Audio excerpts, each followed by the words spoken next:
Mana bugun 2-iyun 2025-yil. Kelganimizda ishga soat 8 da borardik.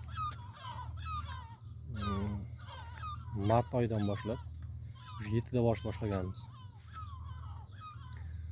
Kelgan paytimiz 8 da borganimizda ham unaqa yorug' bo'lib ketmasdi. Hozirgi paytda 7 da ishga kelamiz. 7 da quyoshlar charaqlab, yozga o'xshab, obedga o'xshab ketadi havo. Mana hozir ham soat endi 5 dan 15 minut o'tibdi.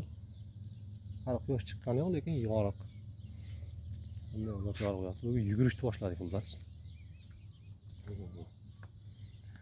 Ertalab bomdod namozini o'qigandan keyin 1 soat, 1,5 soat vaqt bo'lyapti baribir.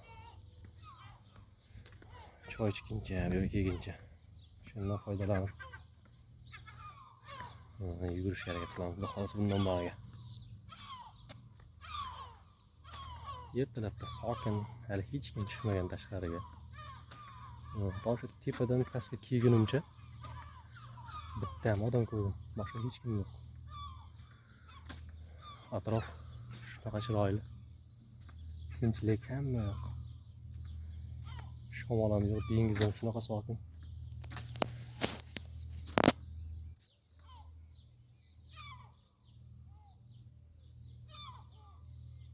Kelganimizga 5 oy bo'lgan bo'lsa, hali ertalab bunaqa vaqt chiqib ko'rmagan edim tashqariga. Dengiz qirg'og'iga. O'ta go'zallik.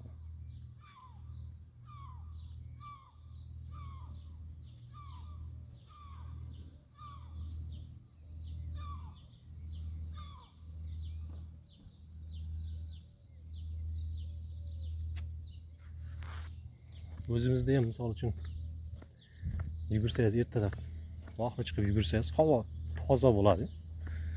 Nafas olsangiz shunaqa yoqadi odamga. Lekin bizda baribir shunday avtomobillar ko'p. Bu darajada emas toza havo. Uyda toza havo shunaqa boshqacha. Kunduzlari ham unaqangi havosi yomon bo'lmaydi, lekin ertalab tong sahari havosi juda boshqacha bo'lar.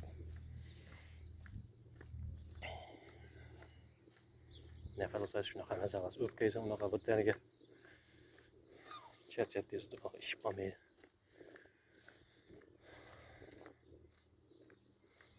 Xudo xolasa bundan buyog'iga kanda qilmasdan har kun chiqib yugurishga harakat qilamiz.